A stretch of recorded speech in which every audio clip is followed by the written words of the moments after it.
and welcome back to the M2 Podcast. I'm your host, Michael Anthony. My co-host right here is Kyle Heath. This is the show where we cover gaming industry related news of the last week, but this week we're going to cover about how basically an Xbox architect is teasing some big things. Hopefully it's something new, especially at the Game Awards, which is also this week. So definitely get your votes in if you haven't already. Tomb Raider is allegedly going to be announced at the Game Awards. Netflix, probably the biggest news of the week that we're going to be talking the most amount of time on, is they bought Warner Bros. And we're also going to talk about how Paramount had a part in that. And yeah, that's basically our news. Kyle, how you been for the last week? What have you been up to?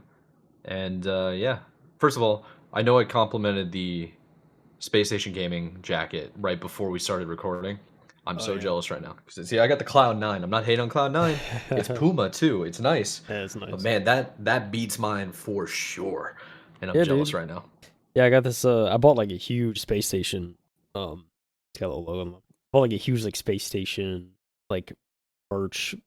I won't say drop because I just went on and selected a bunch of different stuff. But if you spend enough money, they were like, I think they had to like they were trying to get rid of these. So they're like, if you spend enough money, we'll like throw it in for free, like an $85 value or something crazy. So yeah, I spent enough money and I was able to get a free one of these. But yeah, no, it's really nice. It's I guess just like it's like a Snuggie but better, I guess, like a blanket hoodie. It's probably the best way to It describe looks it. so sick. Yeah. Yeah, it's got giant pockets. It's got a little foam pocket in the pocket, so you can keep your phone like in a pocket separately. I think it's pretty cool. But yeah, it's really cozy. It's nice. It's like a nice kind of like fuzzy inner lining. It's got like thumb holes and everything. It's kind of sick. But yeah, I have not felt the best this week. Been a little under the weather, so I figured it was the right time to bust out something cozy for the pod. Kind of just for sure. try and power through. So I'll do it. I got some tea, some water. We're in there. But outside of that, trying to think about what I played. I mean, I played a little. You know what I played the most of? Probably What's that? I played. I hopped off some Call of Duty. Said it. It's one of those things. Like I think Black Ops 7. It was like I was kind of dogging it a little bit, and I was like, I should at least try it. Like I know I could sit here and say like, oh, this is what it looks like. Doesn't look good. I was like, let me play it. Yeah, I had a couple buddies that were playing, and so I actually saw you online. yeah, Believe it or not. so I mean, I hopped on, and it's like, I don't know, it's not. I think I was maybe a little wrong to say it was like really bad or something like that. At least from like looking at it, it seemed pretty bad. Like I don't know, when I played it, it's like it wasn't like horrendous. It was like it wasn't, especially when I was playing with friends and stuff. Like we were just like having a good time on playing some online. Not really doing a whole lot, just like multiplayer was, and just kind of playing that, and it was decent enough. It wasn't anything groundbreaking. I think that's kind of the best way of describing it. Like it's not like playing that makes you want to grind 50, 100 hours, but like Oh yeah. it's again like your casual shooter. You can get a few hours with your friends, and it's fun. So that's at least there. I played zombies. Played a couple rounds of zombies. That was actually fun too. I mean, it was like some of the new maps are pretty cool. I think some of the systems and whatnot were pretty dope. And there's still a lot to learn, but I was just playing solo, and like it's nice because you could like pause, you could save, and come back on solo and stuff like that, which is kind of nice. So it was cool just to play that and like kind of get a feel for it. There's a couple maps to choose from, so had fun playing on those. Might jump back into that at some point. But yeah, that was pretty much it on the Call of Duty front. And like in terms of other stuff, I don't know if I had probably like really had time or played anything else this past week. Honestly, it was kind of just that when I had time to game. So just kind of checking out all that's new with COD. So wasn't bad, wasn't terrible. Again, I don't plan on playing like 20 plus hours of it, but hey, Yeah, that's it's fair. on Game Pass. When I have the Game Pass PC because I unsubscribed from Ultimate. Yeah, So you it's said. like yeah, Yeah. I can at least play it on PC. Yeah, that's a good point.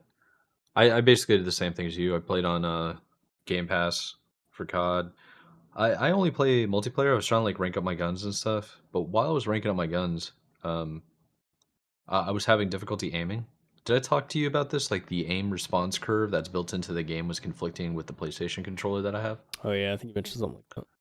Yeah, so I was in a battle when I first started playing because like I couldn't. Everything was very. I don't know how to say this. It was as if I was skipping frames with how my aiming was working. It's very jolty, very Mm. very Yankee kind of there was nothing smooth about my aim. And I was just like, dang, maybe it's just like I've been playing other games. I'm not used to COD. Something's going on. And I was like, oh, I had that epiphany. I was like, oh crap, man. I forgot. Like if your response curve, your response curve on your joystick is set to not linear, like you curve it or you do some type of configuration in the PlayStation accessories app, and then you go into COD, it will like battle the software of the controller with the software of the game. So I was like, damn, what the hell's going on? And then I realized, okay, if I do linear response curve by default, like a default setting on the PlayStation controller, and then I go and change in the response curve on the game, it's way smoother. But dude, when I won't lie to you, like the easiest way to describe the difference, other than like being janky with aiming, was the fact that I had it was as if I had no aim assist whatsoever first starting to play the game. And I was getting kills, but I was struggling. Not gonna lie to you, it was like, dang, like I thought I had the first shot, but then I was whiffing from a certain distance. It was like very inaccurate. It was struggling. And then the moment I made the change is like I have full auto aim lock. I'm like lasering people across the map, all headshots. I'm like, am I cheating? Like, what's going on? That's crazy. Yeah, it was pretty sick. So, yeah, it got me excited. I was playing a bunch of COD over the last like week. Played, watched all the sports. I've been watching a ton and ton of sports, like every single Hurricanes hockey game, watching Premier League matches. Panthers had a bye week, so nothing really happened there with the NFL.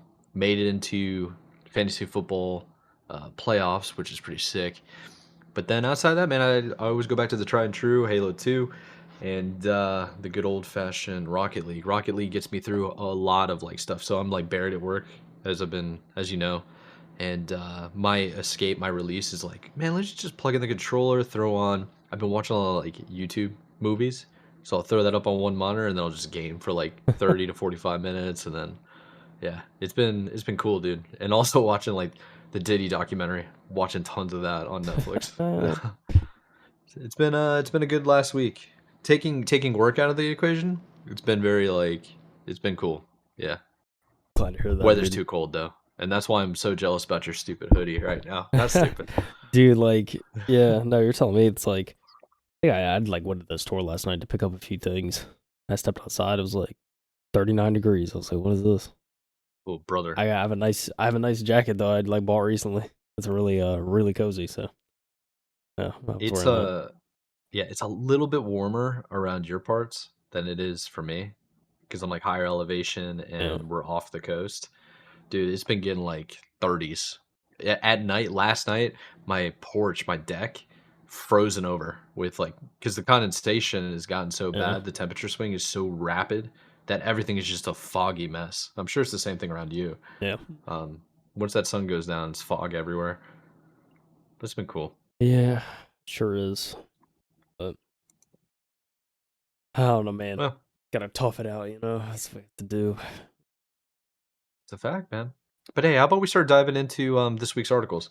We got a few to talk about, and but I guess to me, I felt like the articles this week were kind of slow, just because of, I mean, it's Game Awards week. By the time they're watching this, Game Awards. It's out. So Yeah. it's a lot we're gonna miss in that front, but we'll at least cover Mhm. some hits that came before Game Awards. Talk about a few things. We'll start with Adam Hales over at Windows Central. I thought this was an interesting headline. Xbox architect Jason Ronald teases big things for 2026, saying, quote, "We want to celebrate the great legacy of Xbox next year." A new BBC video showcases the Xbox Ally X handheld and includes a short interview with Jason Ronald, who hints at Xbox's 25th anniversary could bring major announcements. Let's dig in.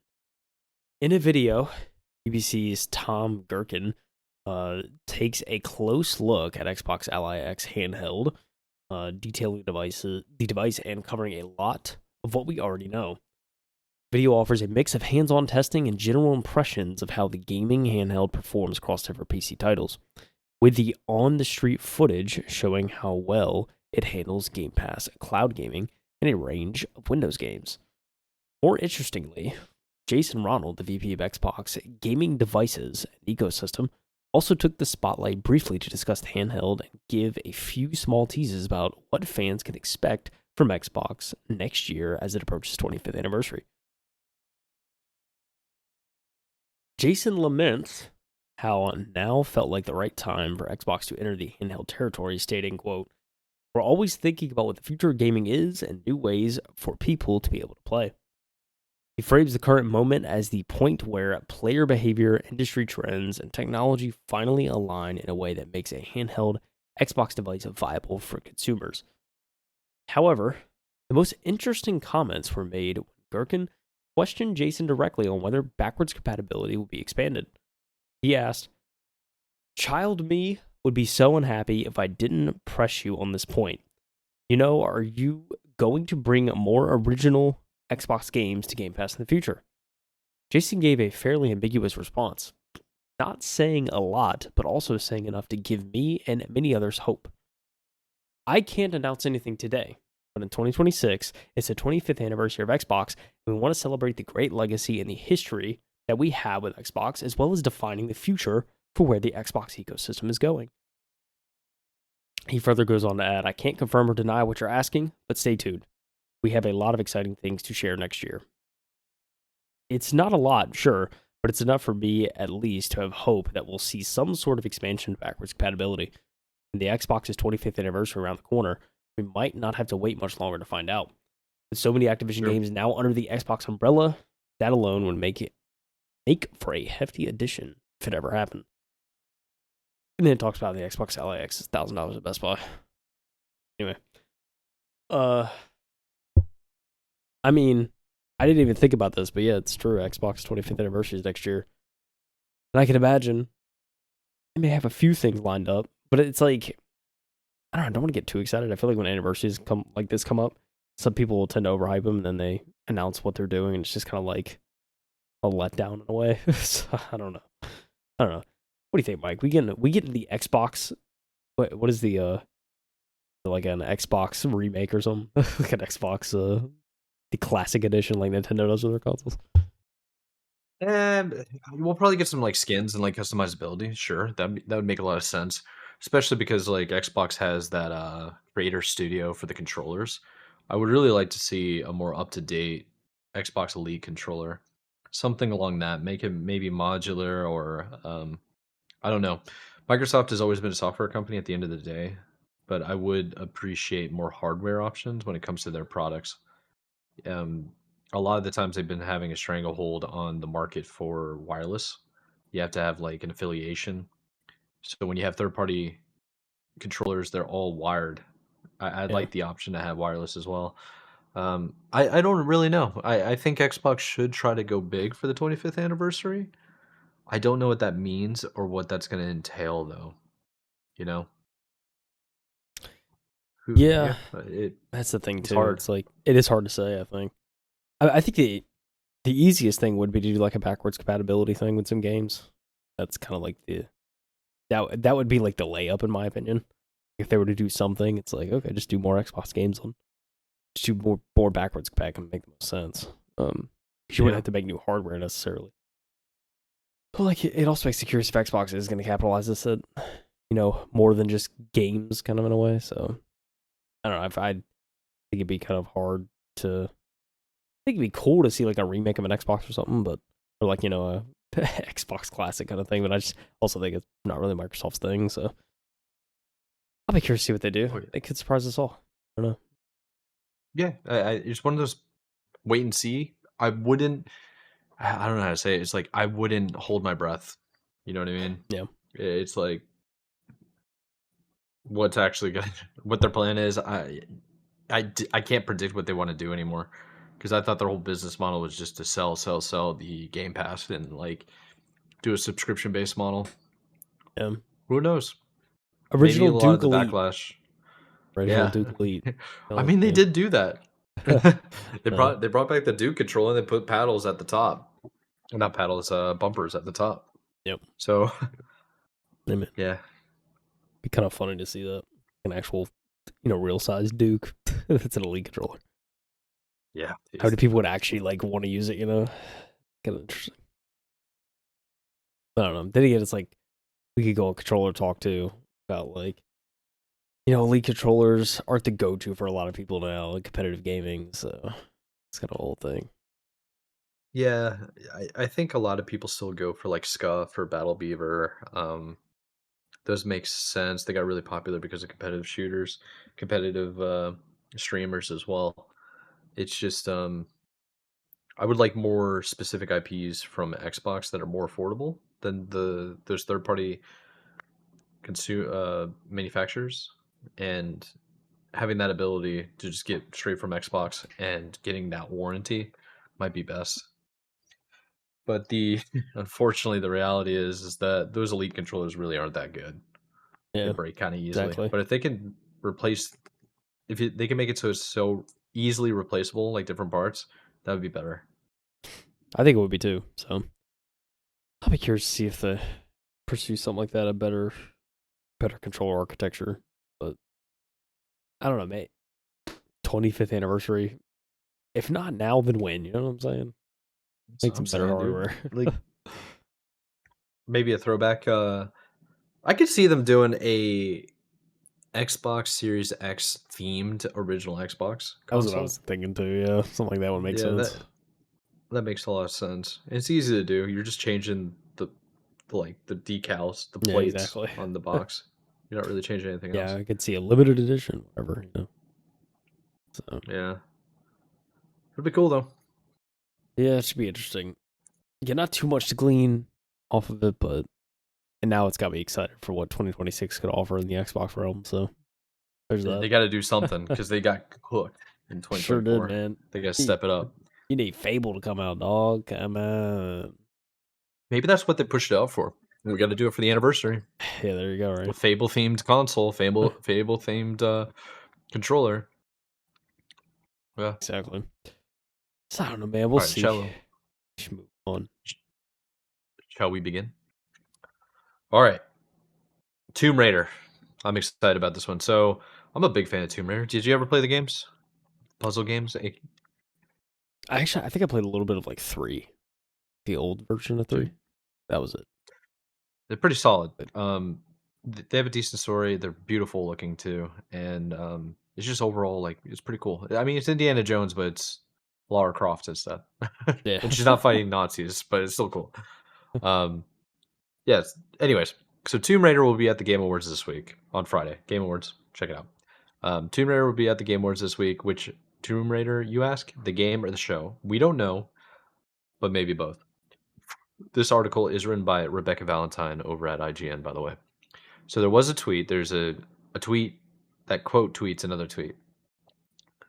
Geoff Keighley, posted onto Twitter, Lara Croft returns at the Game Awards. And as just revealed in our Game Awards vote in Fortnite Map Portal, tune in Thursday night for a look at the future of one of gaming's most iconic franchises at Tomb Raider.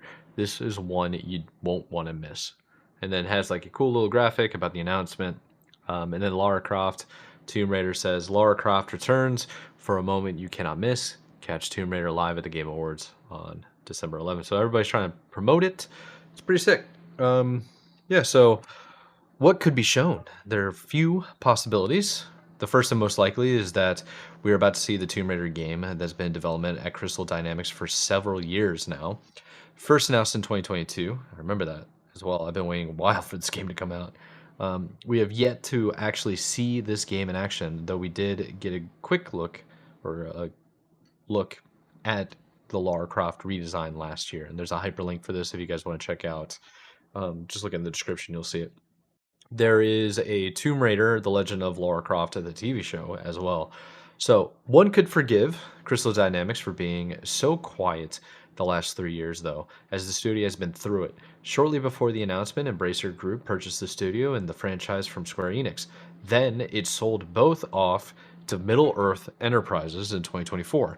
Amazon is still publishing Tomb Raider, but Amazon has had its own issues with the struggles of its New World MMO, its Lord of the Rings MMO, and mass layoffs. Amazon said over a year ago that the game would reveal was not too far away, in quotes, leading one to wonder what exactly was meant by that. Meanwhile, Crystal Dynamics has undergone 3 waves of layoffs this year, including 30 individuals last month, an unknown number of workers in August, following the cancellation of Perfect Dark by Xbox, and 17 people earlier in the year, as well as 10 others back in 2023. To be honest, that's not a whole lot of layoffs. If we're like the grand scheme of things, we've been seeing like layoffs of like 10,000 at Yeah. Microsoft. But to be fair, I don't think Amazon is really hiring 10,000 developers to build games. So this could be Yeah. a pretty big deal. Also, just continuing on, that's just on the gaming side of things. On the TV side, we know there's a live action Tomb Raider series in the works at Amazon in partnership with Story Kitchen, starring Game of Thrones Sophie Turner as Lara Croft, which would be honestly pretty good hiring. Um, the show will, for Story Kitchen, reinvent the franchise on a massive scale and will interconnect live action TV series and video games into a unified storytelling universe. Dude, if they mess this up again for like the third or fourth time, that's just gonna be so sad. It really will. Yeah. Um, Bum me out for sure. Sophie Turner is probably a really good hire for Good this. casting. Yeah, yeah, she kind of looks like him. She's in the age group of Lara Croft, of like the character, and she's British, so that helps too. So I think it might come natural to her. We'll have to see. But again, it's been in the works for a while with no updates. We first heard of its development in January of 2023 and was officially confirmed later that year. There were reports in April of this year that the TV show was dead, in part due to Turner's busy acting schedule and in part due to Jennifer Salk, who greenlit the show at Amazon, being booted from her job. There were also allegations that a script hadn't been provided yet, but then in September, Amazon reconfirmed the Tomb Raider series was happening. It would start shooting in 2026, with Turner still to star. That's a lot going on. With all that background, it seems more likely we're going to see the game, as the series hasn't begun shooting yet. However, it's possible we're due for a look at Turner as Lara Croft. Given the vagueness of Keeley in Crystal's tweets, why not both? In the meantime, at least we have the anime, I guess. We didn't much care for the first season, is what Rebecca over here has said over at IGN. But just to let you guys know one more time, we got the Game Awards. It's going to take place Thursday, December 11th at 5 p.m. Pacific time, 8 p.m. Eastern time, USA. And there is a guide for what else to expect at the show. So you can definitely check that out at IGN. They do really, really good markups of like what to expect on shows. And like reports of like what's been revealed. Yeah. But yeah, I think it's gonna be I think it's gonna be kind of cool, man. There are some rumors that people are saying like, what did they say? They were saying it was going to be the woman from the person who was going to play Lara Croft in the live action was going to be the woman from Alien. What's her name? She's super freaking famous, dude. I forget her name. E-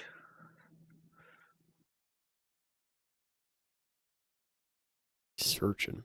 Well, Ellen Ripley's the character. Sig Weaver. Yeah, Yeah, pretty good. that would be sick. I think. Yeah. I don't know how that's going to work because she's like 76 years old. So she's kind of aged out. But yeah, but I mean, you could do like present day and past, recall memory kind of thing. Yeah. That'd be kind of cool. Yeah, I'm not hating on her an actress. They're both fantastic, so I don't think you can go wrong. Yeah, But definitely not. No, I think it'll be interesting to see. Hopefully, it is a Crystal Dynamics game.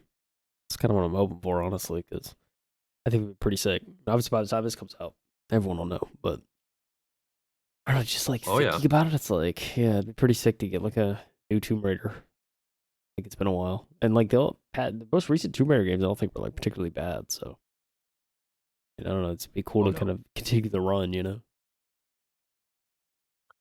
Tomb Raider's so like I've been dying for a Tomb Raider for a long time. I think the last one came out 2018. I think. Yeah. I remember because at the time I didn't even have a PC, so I was always gaming on the console, and that was on Game Pass, I think. I don't know. It was really good. I actually bought the physical copy now that I think about it. It's over there. But yeah. Well, that's what's going on in the Tomb Raider universe. We're going to hear about it more in the next 24 hours. And then if anybody's listening now, information's already out. So, yeah. Yeah. I think it'll be interesting to see. Like I said, I'm hoping for a new game, kind of like a new AAA title. It'd be pretty sick. But I guess we'll find out. Because I saw like Fortnite map portal, but it's like a voting thing. So I was like, is this in Fortnite? But I was like, oh no, they're just voting for. Yeah, they're just voting. Could you imagine? That'd be funny. Yeah. I wouldn't be surprised. I feel like Lara Croft's already a playable character in there. I wouldn't be surprised if that was the case. I have no idea. I'm pretty sure she is. Yeah. So she's a super badass female character. So yeah, it'd be cool to see. Yeah, no, for sure. I think it would be cool. I'd be interested. Everyone will know this. I'm jealous of you listening to this right now because you know. See, I don't. So that'll change soon. By the time you hear this, we'll both be in the know. But I'm just jealous of future. Yeah, right now we're 100% speculating, but we got time, man. This time, tomorrow, basically, we'll know exactly what's going on. Pretty much, man. Looking forward to it. You know, I like the Game Awards, man. I do. Always fun to watch the Game Awards and just soak it all in for me, at least. So, I don't know. And then complain about the ads afterwards. It's always fun.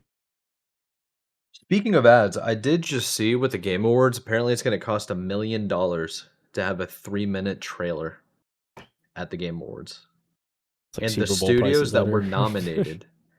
Yeah, dude. And the studios that are nominated for awards were only given 2 tickets for free to attend. It's crazy. Yeah, that is wild. So it's like, okay. I guess they're trying to limit the amount of people. Like, if you win, you don't bring up 12 people or something. Yeah, maybe. I don't know. Look, if there's one guarantee, probably see Joseph Forrest there. There's one guarantee. I think that's fair to say. Yeah. Favorite dude, Haze Light Dev, my favorite guy. I hope we see him, man. He's always so optimistic and happy. I feel like every year. Thanks for reminding me.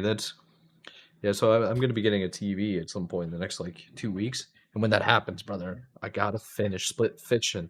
Gotta finish it. Yes, you do. That's the plan. I mean, have man. Alrighty, boss man. Shall we continue? Continue on to the next one. Shall. It's another. We got. I can't remember the last time we did this. Back to back, Rebecca Valentine. Back to back.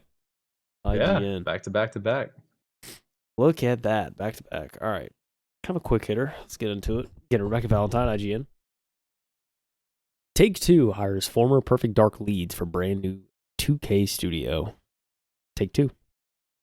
Following the cancellation of Perfect Dark and the dissolution of the dedicated studio, the initiative, 2 of the project's leads have found a new home at Take-Two Interactive, more specifically at 2K. As reported by Jason Schreier on a Blue Sky, Perfect Dark studio head Daryl Gallagher and director Brian Horton have been hired at 2K to start a brand new studio. No details have yet emerged as to what the new studio will work on, or if any other former Perfect Dark employees join them. When asked, a 2K spokesperson provided the following confirmation of the hire. With a combined 6 decades of AAA game making experience across franchises like Tomb Raider, Call of Duty, Destiny, Marvel's Spider-Man, Hitman, Deus Ex, and more, we're thrilled to confirm Daryl Gallagher and Brian Horton have joined 2K for their next all-new venture. We don't have additional details to share with you this time, but look forward to sharing updates on their work in the future. This comes after the cancellation of Perfect Dark by Xbox earlier this year as part of a larger wave of devastating layoffs. The project had previously been a troubled one, multiple studios being brought in to help, and a number of internal revisions as studio leads tried to figure out what the game should be. While the initiative was closed down upon the game's cancellation, Crystal Dynamics had also been working on the project. Per Schreier's reporting and corroborated by IGN's own sources, leadership from both studio sides of the project spent 2 months after its cancellation shopping it around to publishers in an effort to save it. Take-Two Interactive allegedly was one of the interested parties, but the deal fell through. Crystal Dynamics underwent layoffs. Second round of 3 this year. Yeah, it's quite the devastation.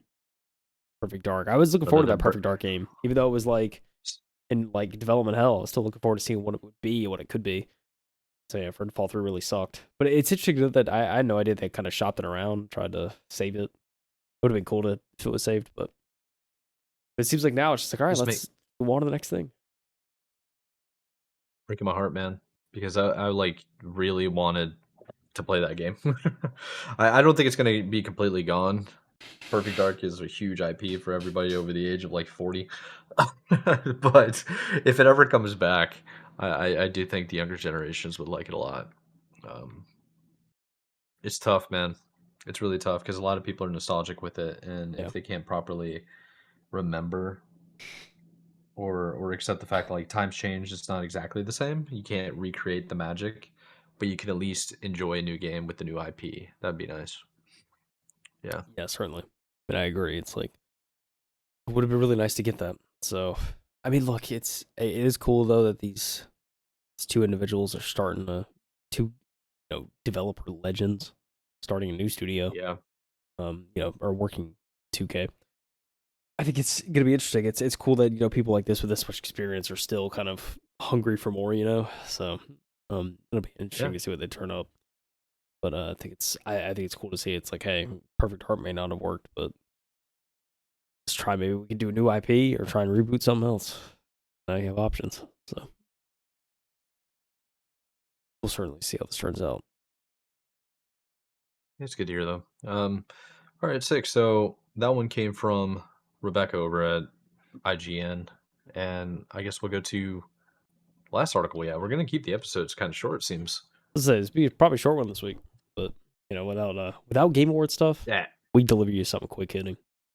We wanted to just Honestly, in and out. kinda. Yeah, that's what she said. Yeah. So Bryant Francis, over at Game Developer, wrote this article this week. It's about how Paramount bid for Warner Bros. Backed by an EA acquisition group investors. So the drama's continued. We're going to get into all of this. All right, so if you didn't know, Netflix bid to acquire a Warner Bros. Studio, and by proxy, Warner Bros. Games, is facing hostile competition from media juggernaut Paramount. And according to a new report in Axios, Paramount is backed by members of the investment group acquiring Electronic Arts, which includes President Trump's son in law, Jared Kushner. You know who he didn't mention? Who else is buying EA other than Jared Kushner? The Saudis, bro.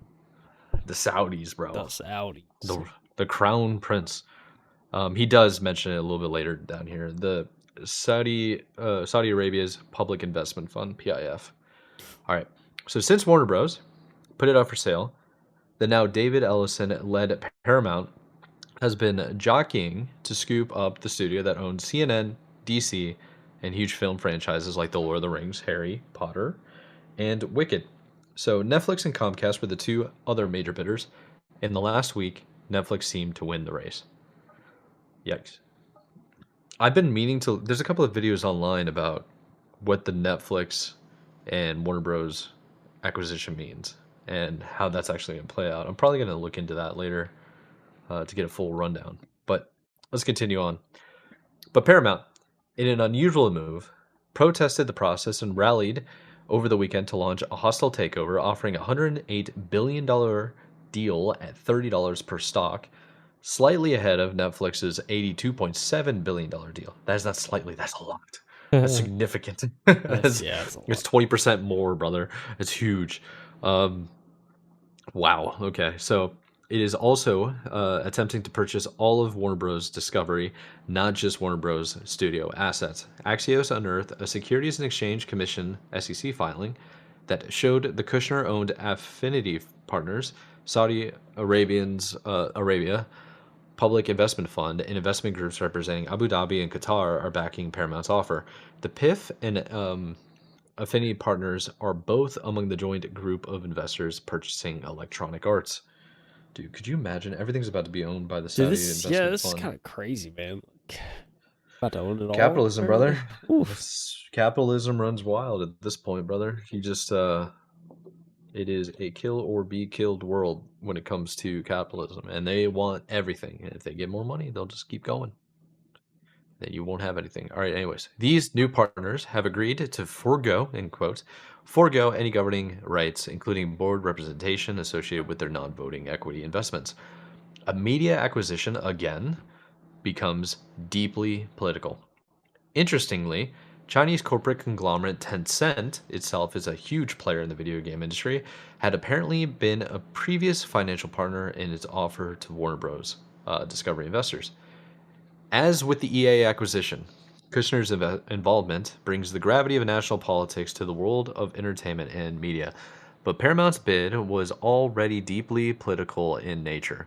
Its previous merger with Ellison's company, Skydance, followed a number of political concessions to the Federal Commission's Communications Commission, the FCC, and a $16 million settlement payment for President Trump, who sued the company over a deceptively edited CBS interview. In a battle of the billionaires fighting over streaming platforms, content libraries, and news organizations, it's fair to say that Warner Bros. Games is a lower priority asset being bandied. Bandied? Bandied? Is that what it is? I don't Ban. Band-Aid. Yeah, It's it's not that I've Band-Aid. never.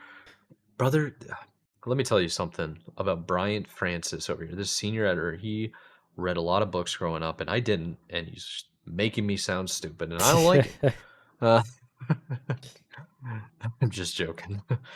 All right, where was I here? So bandied about between investors, but the reappearance of two parties involved in the purchase of EA is a humbling reminder that these corporate mega powers can upheave the lives of thousands of game development professionals with just a few days and a truckload of financial paperwork. Yeah, I Pretty much. mean, yeah, you're out here to be bought, brother. You are out here to be bought, and Much. that's kind of the point. And who's running the companies? The boomers. What do the boomers want? They want to sell out so they can get out at the highest price mark and probably retire on an island somewhere in the U.S. Virgin Islands. Maybe an island that we're not going to mention. But yeah. Perhaps. How do you feel about it, man? How um, do you feel about the acquisition over Warner Bros. Overall? I mean, I was wondering kind of who was, because you hear like Paramount's like, oh, Paramount's sweeping in to try and get them, and it's like, okay, so Paramount's the one forking over all that money. But you read further into it, it's like, oh no, it's the same like groups that are trying to get EA, and so it changes the perspective on it, at least for me, and it's kind of just like, oh well, it's just you don't like it. I don't know. At least I don't like it. It's just like one of those things you read. It's just like, all right, so this guy's gonna, or these people are gonna effectively start owning a lot of major subscriptions and game studios and whatnot. It's Yeah, like it's not a fan of that idea. So that's kind of I where don't I think. stand. Yeah, I don't think any American would be a fan of that. It's kind of ironic in a way. If you know your history, then you would know that like the U.S. government incentivizes U.S. companies to go into other nations and kind of influence not just the politics but the economy of that country by taking advantage of something as simple as like the labor force. Try to pay people less to make the same product but sell it for a higher rate with a bigger profit margin. Um, those are like the most obvious ones, but there are other things that go into that. But I think this might be the first time in like U.S. history since the U.S. was a colony before it was even a nation. I think where you have foreign investors meddling in, not with like the politics, but just the overall companies that the populace uses. You know, Yeah, if that makes sense. It's like Warner Bros. For I don't know for sure. So this is the weirdest thing, right? So it's like Warner Bros. Is like to me growing up, it's a logo that I saw since I was a little kid. It is like quintessentially an American thing in my mind. yeah. I'm gonna go like I just googled Warner Bros. Right now. Founded in April 4th, 1923 Uh, in Hollywood, Los Angeles, California. Yeah, it's a family called Warner. Obviously, Warner Bros. You got four of them, and they have Discovery. I used to watch Discovery every single day growing up. So it's like, okay, now they're headquartered in Burbank, California. These are like, this is very quintessential, like American. You know what I mean? Like American. It's on stock market. Like, come on, man. So the fact that this is I mean, things evolve, things change, but now you got like foreign investors from what is historically an adversarial country to the very country that Yeah. this company's from buying it out. It's kind of weird. I think it's like I really do think it might be the first time it's ever happened to Americans. Like people in Europe have seen this crap forever. Oh yeah. For forever, dude. People in Yeah. South America, oh my gosh, man. Like the things that have happened to Brazil, Colombia, Argentina, Paraguay, like come on. Yeah. It's wild, but it's now happening to the US and it's happening. Yeah, it's weird. It's just weird. I'm not trying to get political with it, but it's I think it's like an end of an era if this gets bought out by the investment group by Paramount, you know? No, I mean, I don't know, yeah, when you lay it out like that, I mean, yeah, I think there could be some truth to that. Could be like it could be a shifting of tides, which yeah, I don't know if many people would like, especially on our side of the world. So I don't know, we'll see. I mean, No. see if any powers that be step in and be like, nah, Netflix.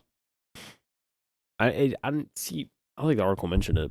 Pretty sure does Netflix have any like help in their bid, or is it just all Netflix? Like, I don't know. It doesn't really mention it, no. I remember Netflix was financially struggling because they had to raise rates, remember? And then they had to uh yeah, they raised their rates. I'm looking at this. So they have roughly 302 million active subscribers as of the beginning of this year. They've been around for 28 years. Um, they rebranded to a streaming service 18 years ago. It looks like, yeah, they're also a quintessential American thing. They're Los Gatos, California. Sorry if I pronounced it wrong. Anybody from California Los heard me say that Ganados. wrong? I don't know what it is. Los Gatos? No, Gatos, Gatos. I said it very gringo. Sorry, Los guys. Gatos. I mean, half of California was originally Los Mexico. Cats. Actually, all of it was originally Mexico. Los That's why it has Gatos. all these Spanish Gato. names. I don't know how the acquisition's going to go. Who do you think is actually backing Netflix bid I for see. I don't Paramount? know. What does it mean? Makes you hard to think it's Oh, all not bid for Netflix, considering they've had to, cut rates and stop password sharing and whatnot. So I don't know. who is with? I think it might just be Netflix. What ballers?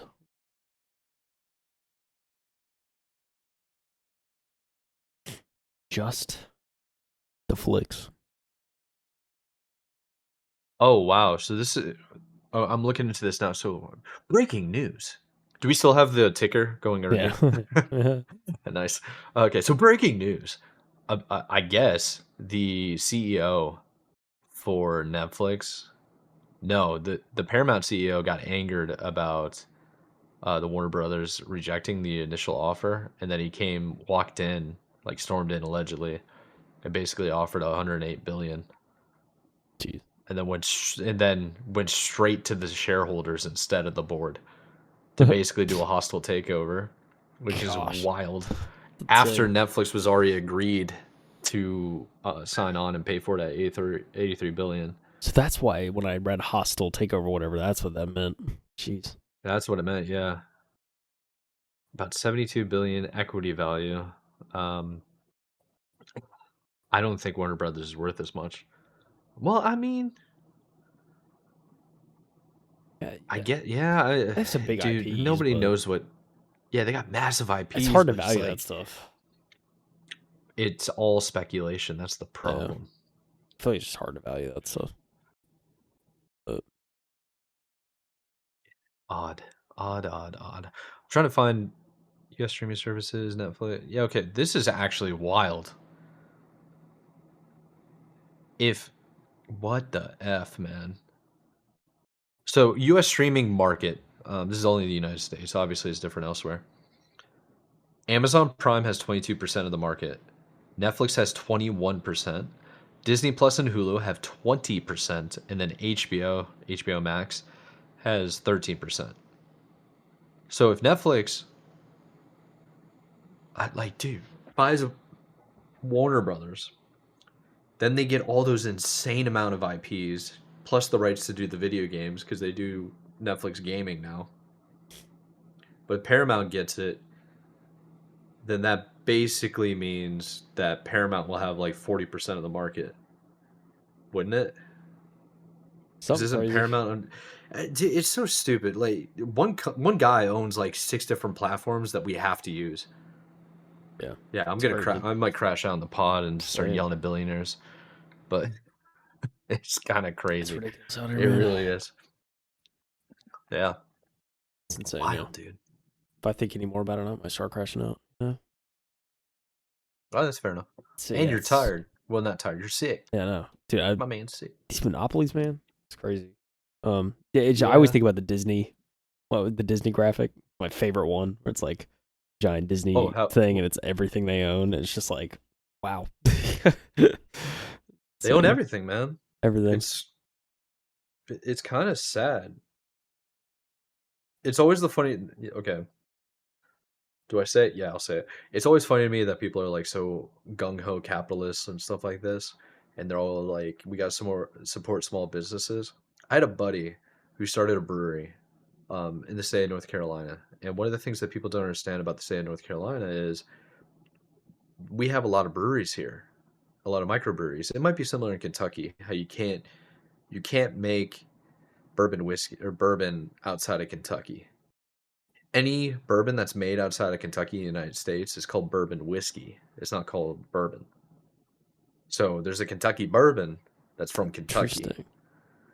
So if you get bourbon anywhere else, it's called bourbon whiskey. If they add any type of like I'm gonna call it seasoning, cinnamon, right, or whatever, however you pronounce that word, that's just Fireball, right? That is a bourbon whiskey, flavored, obviously mixed up. I forgot there's a different term for that one, but I digress. My buddy owned a brewery, and his brewery wanted to expand, and they wanted to distribute to like South Carolina, Tennessee, and Virginia, nearby states. You can't do that in the state of North Carolina if you're originally started in North Carolina and if you do primary brewing in North Carolina. The reason why that is because Anheuser-Busch went and forced the government to create a rule or a law that microbreweries fall under a different category. In order for them to do distribution across state lines, they have to use an official distribution company. You know what that official distribution company would be? Anheuser freaking Anheuser-Busch. Buzz. Yep. Anheuser-Busch. So you got to go through So that them. means, yep. That's why a good example of this is Old Mecklenburg Brewery, one of the oldest breweries in Charlotte. Really, really good German beer, like old fashioned German style beer. They distribute across state lines, have to do it through Anheuser-Busch. And honestly think that it's because of how big they were getting. They were outselling. Like, there are areas within North Carolina where Anheuser-Busch is not doing well. They'll spend the extra money, like the extra dollar or so, to do local brewery. Like a local brewery or like a brewery Yeah. up in Asheville, really, really famous and stuff like that. This takeover reminds me of that crap. Hmm. It's like, how can you compete? How can you branch into the market if the rules are stacked against you from day one, man? Yeah, How are you not angry right now? it's pretty bad. It's Anheuser-Busch. infuriating. I knew they were big, but like, it's Dog. crazy. Big. They are literally the biggest. The biggest beer distributor, I'm pretty sure, on the planet. I'm not even joking. You were talking about the Disney map. what's it called? Disney the graphic. the Disney map with like the Mickey Mouse I do outline. the same thing, but for beer. Brother, let's see. What is the biggest beer distributor in the world? I'm pretty sure. Yeah, Anheuser-Busch. The biggest beer manufacturer and distributor globally is Anheuser-Busch. a Belgian multinational owning brands like Budweiser, Stella Artois, and Corona. Dominating worldwide. Yeah, dude. AB InBev, like, brother, just stop. The second largest is Heineken. That's And interesting. then we got some Chinese ones that are, I mean, yeah, kind of does without saying. It is no joke how many brands these guys own. Insanity what they own. But I won't get into that now. But the point I'm saying is like we're deep in the late stage capitalism, like unregulated kill or be killed for the last, what do you think, 40 years since the 80s? Yeah. No tether, just let them go. And now I'm in a neighborhood where I only get two options for ISPs. Now I only have service if I have a certain device. What streaming platform you want? It's going to be the same one. You want Disney? Cool. You got like 8 other options now. Here you go. Here's a bundle. Get all these services. Yeah. Yeah, dude. It's whatever. We're trapped. We're trapped. My crash out almost started happening. Maybe it's just because I'm hungry. True. And Probably. I'm exhausted. So. Yeah, We're dude. I can both, tell you're drained and you're way too comfy right now. Yeah. Both feeling it in different ways. So. Yeah. Well, I think we should let the people go. Hope you enjoyed my little rant right there. Didn't drop any F bombs for once. Kyle needs to get some rest. I need to eat this wonderful burrito. And then we'll be back. I don't know. We got to talk later, see how you're feeling. I kind of want to do a game award thing. But honestly, it might just be better if we're just chilling and then talk about it next week. Yeah, because there's not going to be a whole lot of stuff going on. We'll see. We'll have to see scheduling. I mean, I'll be out next week, so we have to see. We may have to do a final Christmas week episode, maybe. Something like that. I'm kind of down for. Okay, I'm finally in town. Yeah, I'm finally in town for like the first time in a long time. Are you in town? Yeah, I'm in town. Yeah. Okay. We can do something like that. Round off the year. Do a late recap of Game Awards, give our thoughts, and then seal out the year, dude. That week of Christmas. I think that's a good idea. All right, sick, bro. All right, let's let the people go. We do appreciate you for tuning in. Sorry we weren't like tons of energy, drained. Things are going on in life. It happens. It'd be like that. But we did turn up. So don't say we didn't. Links in the description below. Timestamps as well. Make sure to watch the Game Awards. It's going to be on YouTube, Twitch. It might even be on Twitter. It was on Twitter last year. I think so, yeah. They put it on like everything. There's going to be a Facebook live stream, and I think it's on Kick. So if you can't watch it, catch the replay. It's going to be like publicly available on YouTube for like the end of time. Hopefully we get some cool games. We should definitely try it. Who do you think is going to have the best out of the big three consoles? Like best new games. What do you think? I'd probably go PlayStation. I was trying to think like I think that's a safe bet. One prediction, like let's just do what's your game of the year prediction? Because I know we got like game of the year. So like game of the year, Game Awards.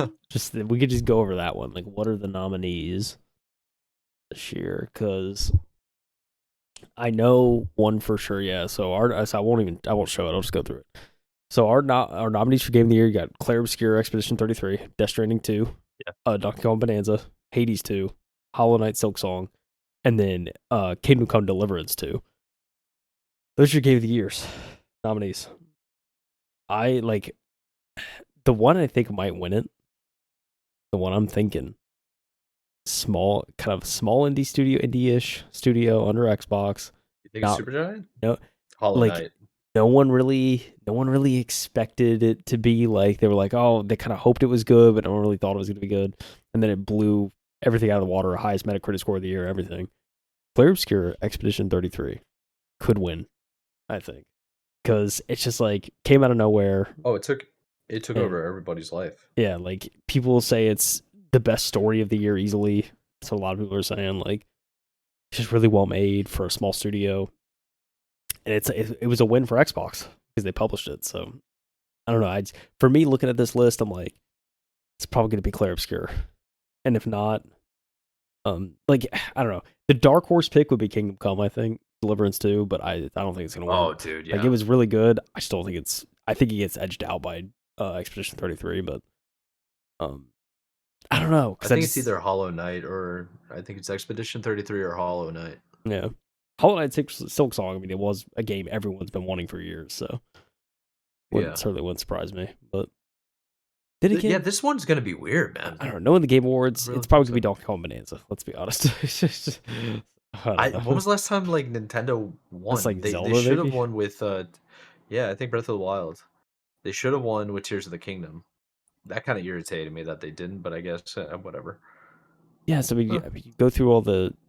I mean, so last year it was Astrobot, which I thought was like, interesting. Um, Yeah. Year before is Baldur's Gate 3, deserved. Elden Ring, the year before that, deserved. It Takes Two, 21, deserved. Last of Us Part 2, 2020, 2019. Sekiro Shadows Die Twice. 2018 God of War. 2017, Legend of Zelda Breath of the Wild was the last one. So Yeah. it's crazy. Been a while. Well, Called Xbox it. hasn't even been nominated in like 30 years. Literally. Called it out. Claire Since Obscura. Halo Reach. Claire Obscura calling it Yeah. now. All right. I'm gonna take Silk Song. I think that one's gonna be up there. A lot of people are hyping it up. Team Cherry over there. We'll see. We shall see though.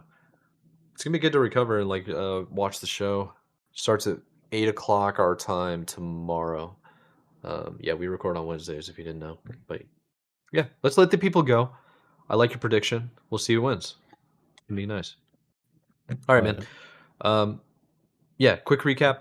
This has been the M2 Podcast. I'm your host, Michael Anthony. That's Kyle Heath. We appreciate you guys for tuning in. We'll see you in the next one. We're going to be talking about the Game Awards. Basically, surprises. Dude, hopefully there's some like sick trailers. Like just sleeper games dropping. I want to see like this game's out right now. Like Apex Yeah. Legends drop. Yeah. And then just takes over the world. That'd be so sick. But yeah, without further ado, we'll let you guys go. Thank you very much for tuning in. We appreciate you, and we'll see you in the next one. Keep gaming. Take it easy. All right, man.